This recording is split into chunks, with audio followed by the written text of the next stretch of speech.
Hello everyone, I am Wynn, and today I'll be starting off our assignment presentation on fundamentals of computer networks, along with my teammates Adrianna and Wang Jiaming. First of all, I will give you guys a short introduction to enlighten you guys on the objective of our presentation.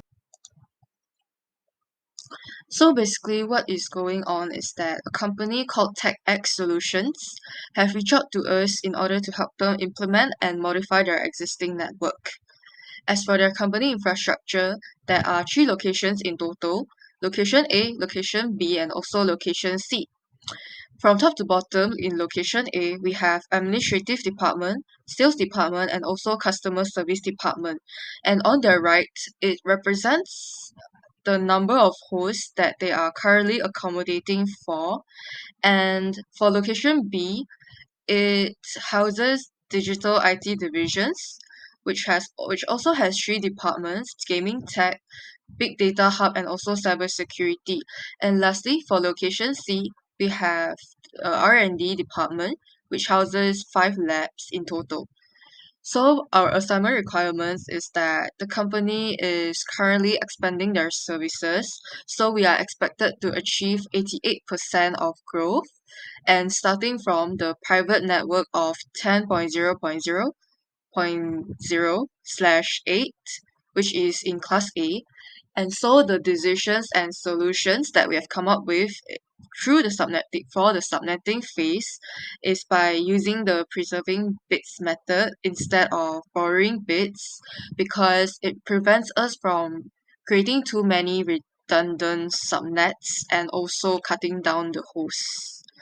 Yeah, and another reason is due to its simplicity, and also it's easier to maintain with minor changes to the IP addressing scheme. So moving on to our subnetting calculations, we are using IP address 10.0.0.0/8, which is a class A IP address. So the default subnet mask for class A IP address is 255.0.0.0. So here's our rough topology, as you can see right here. So we have three locations: A, B, and C. So in location A and B, they have three departments each. So each department will need their own subnet. And in location C, there are 5 research and development labs, which are going to use only one subnet. So 1, 2, 3, 4, 5, 6, 7, we are going to be having 7 subnets in this network. But we have to take in account of the 3 subnets in between each of these router. So it's going to be 7 plus 3, so we'll have 10 subnets in total. So how do we determine how many bits are to be preserved for host addresses and how many bits are to be length to create subnets? Now let's take the department with the highest number of hosts needed after the 88% growth, which is the administrator department with 384 hosts needed. So now let's try to find out how many bits we need to preserve in order to fulfill that amount of hosts. Trying 2 to the power of 8 only gets us 256 host addresses, which is not enough. So let's try 2 to the power of 9. And we get 512 host addresses, which is now enough for the 384 hosts needed. So 9 bits will be preserved for host addresses, and the remaining 15 bits will be used for subnetting. The 15 bits will ultimately create 32,768 subnets, and then we will have 512 hosts for each subnet. So now let me explain our addressing design. Before I explain our addressing scheme, I will explain how we've determined what IP address to assign to each devices.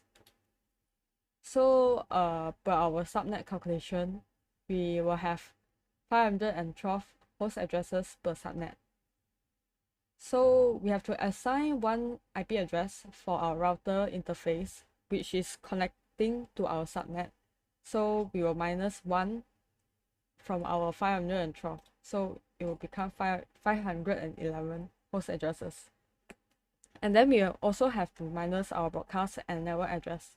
So it's going to be 509 host addresses which are still available to be used to assign to our end devices. Assuming we are using this 48 port switch, the first switch has to connect to our router and also our second switch. So they will use up 2 ports. So we are left with 46 ports on the first switch. And so for any other switches which are interconnected between the first and the last switch, they will only have 46 ports because one port is going to be connected to the previous switch, and then one port is going to be connected to the next switch. So this is an example calculation of our remaining IPs to roughly predict how many switches we are going to need in a subnet. So for IT department, we'll need 9 switch, which leave us with 500 available IPs for the end devices. But for research and development department, it's going to be a bit different because each department only needs 1 switch, and then there are also 1 distribution switch to connect each of the switch in the labs. So to add it all up, we will have 6 switches in research and development department. So it's going to be 503 IPs left in research and development department. And here are also the other departments available IPs left and also how many switches they need. So now to our addressing scheme. So for our addressing scheme, we will be using the first usable host address in the subnet as our router's IP address. And then we will reserve second to the 11 IP for the switches in the subnet. The extra IPs are to be used when the company expands in the future. And the rest of the IPs will be assigned to the end devices. For research and development labs, the first usable host IP, as usual, will be assigned to the router's interface connecting to the subnet. Then for the second usable host address, it will be for the distribution switch, which are connected to all the switches in each lab. And also for each lab, I have allocated a range of IPs, which in total is going to be 48 IPs for each lab. So 1 IP is going to be for the switch, and then the 47 IPs are going to be the labs and devices IP. So the first IP in the range, yes, it will be used for their respective switches in each lab, and then the rest will be for the end devices in the lab. Now let's move on to the network topology. For a closer look into the administrative department subnets, it will be starting with the address of 10.0.0.0/23 after the subnetting calculations. For the first usable IP, we will assign it to the router, and for the second usable IP onwards, we will assign them to the switches. As concluded above, there are 11 switches in total for every department. So counting from 10.0.0.2 to 10.0.0.12, it's assigned to the 11 switches, but now we see one because it's easier to illustrate. So yeah, then for 10.0.0.13 onwards, they are randomly assigned to all the end devices such as PCs and laptops and etc. in the administrative department. So moving on, for the sales department, it also equips the same logic, and for the subnets, it starts from for the network addresses, it starts from 10.0.2.0, and same as the administrative department, the first usable IP is assigned to the router. And as you can see right here, this is the router which has on the picture on the right, on the further right, you can see there's a router there, and so in total we have 3 routers, and this is the first router you will see, which belongs to location A. And so for the switches, it also equips the same logic, 11 switches, counting from 10.0.2.2 and onwards. So yeah, and so for the usable IPs, we also start from 13 lah, and then yeah, moving on, counting, and yeah, then moving on. Okay, so for the customer service department, it also follows the same logic. But for the network address, it starts from 10.0.4.0. And yeah, for the first usable, it's assigned to the router. And yeah, and for the switches, there are also 11 and also the usable IPs. Okay, moving on. Okay, so in location B, we have the gaming tech department, and it also follows the same logic, but this time the network address starts from 10.0.6.0 and so on, the whole logic here. Okay, as for the big data hub, it also follows the same logic, and the network address starts from 10.0.8.0 and yeah, the first usable IP is assigned to the router, as you can see on your left in the picture, yeah, illustrated there. And it's a router for location B. So for all the 3 departments in location B, it is connected to this router, and the router is actually connected to the routers of location A that you've seen earlier, and also location C, which you're gonna see later. And so the router will transmit data, will pass data to location B, and location B will then sends information to all the switches big in the IT divisions. So for like example, like gaming tech, big data hub, and also cybersecurity department. Yeah, so for the subnetting, for the IP addresses, it's all the same. So moving on. For the cybersecurity department, it's also the same. So this time we are starting from 10.0.10.0. Next. For the research and development department, we have the network address of 10.0.12.0. So yeah, the first IP address is obviously assigned to the router, which is on the top of the picture. You can see over there. And so for the second IP, it will be assigned to the switch, the distribution switch, which is connected to 5 switches of the labs. There are 5 switches which is circled below the distributing switch. So for the first lab, which is on your further left hand side, okay, so the logic for this design is that every switch they have 48 ports, right? So one port is used to connect the switch with the distribution with the distribution switch.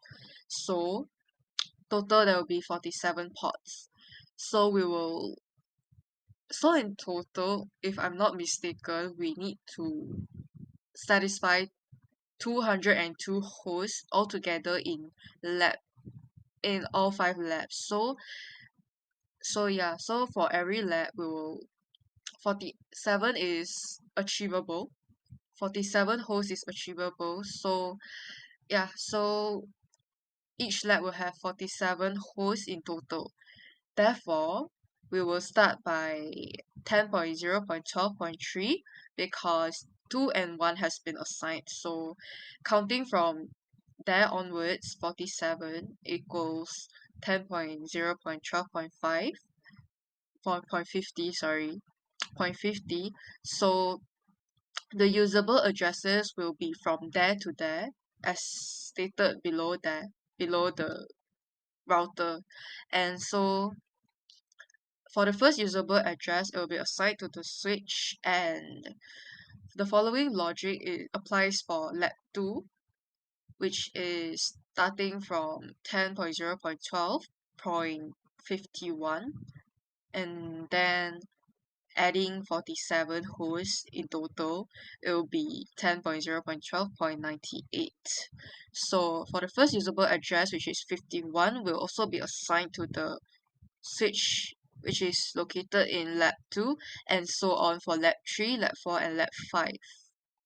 Good afternoon, teacher. I'm Wang Jiaming, and this is my part for network configurations, and this is router part. If for router, we need to do a basic configurations. It is setting the host name and setting the message of the day. Why we should setting a host name? It is to ident as a device identity, and setting a hostname can ease network managements and troubleshootings and device differentiation. And setting a message of the day is to display a user the message whenever a user log into the switch or router. It can help to inform the user about certain information such as warnings and notice. Secondly, it is a security. Setting line console 0 passwords and router A configs line console 0, it is a code, and a line console 0 passwords prevents outer unauthorization physical access to the routers or switch through the line console ports of the router. And secondly, it is setting virtual terminals line password. It can be short form as VTY, and it in the code it is routers config line VTY, and 0 and 15 is like example 0 between 15, and setting secret enable password encrypted, and it is for prevent unauthorized access to the router or switch in a privilege mode. After that, it is encrypt all plain text password. Router A config service password encryptions. It can help to prevent anyone who has access to the router configurations to view the passwords set in the router in plain text. And now we come to the part to interface configurations. It is setting up IP address to the router ports. And we can use router config if IP address and IP address after we just put the IP address, and this is to set up an IP address to the router's port that is connected to a specific network. And routing RIP routings is router A config router RIP is to dynamically change to adapt to change in network size and compare to static routing, which needs more configurations to be done if there are any changes. And lastly is saving configuration setting. Copying the current configurations to the setup configuration setting. Router A copy running config setup config. This part is to make sure that the routers are switched to the setup configurations in the NVRM, because whenever the routers or switch reboots, current configuration that is stored in the VRM gets erased, and it will boot up from the startup configurations in the NVRM. And this is the second part for basic configurations. Just now the part is for router and this part is for switch. Firstly, we also need to set up a host name first, and this time we change the code become switch config host name, and setting MOTD message of the day, also switch AD config banner message of the day, and just left a message which we want to mention. Secondly is security. We can setting line console 0 password first. It is to prevent unauthorized physical access to the router. and switch through the lines console parts of the routers or switch. And setting virtual terminal line password. Third, setting secrets enable password, and this is encrypted. Why we encrypted it is because an enable password to prevent and authorize access to the switch privilege mode, and encrypts all plain text passwords. This password encryption service will encrypt all the plain text passwords such as line console zero password, virtual terminal line passwords, and encrypted password prevents helps to prevent anyone who has access to the switch configuration, router configurations to view the password set in the router in plain text and encrypt all plain text password. Lastly is interface configurations. Setting IP address. We can use switch AD config if IP address, and we just mentioned the IP address. And setting default gateway. This set a gateway address for the switch in a specific network to forward any requests that involve remote networks. Lastly, we have saving configuration setting, copying the current configurations to set up the configuration setting. So this is overall my part for today. Thank you.